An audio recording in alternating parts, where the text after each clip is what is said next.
Ito na pala yung kamuting kahoy na binalatan ko at pinakuluan ko na nga kanina. So, ayan, medyo marami-rami siya. Ayan, tinanggal na natin yung mga ugat-ugat. Durugin lang natin to ng pinong-pino.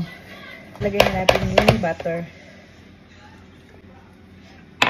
Lagyan natin ng condense. Yung iba nilalagyan ng asukal, pero ito condense lang yung gagamitin. Okay na yan.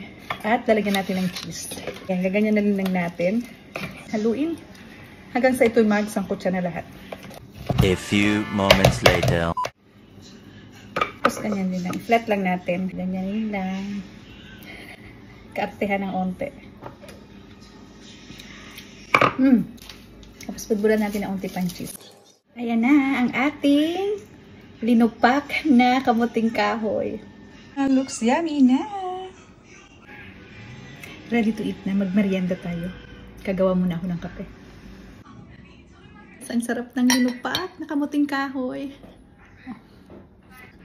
So yun na guys. Maraming salamat sa panonood. Thank you for watching. Bye!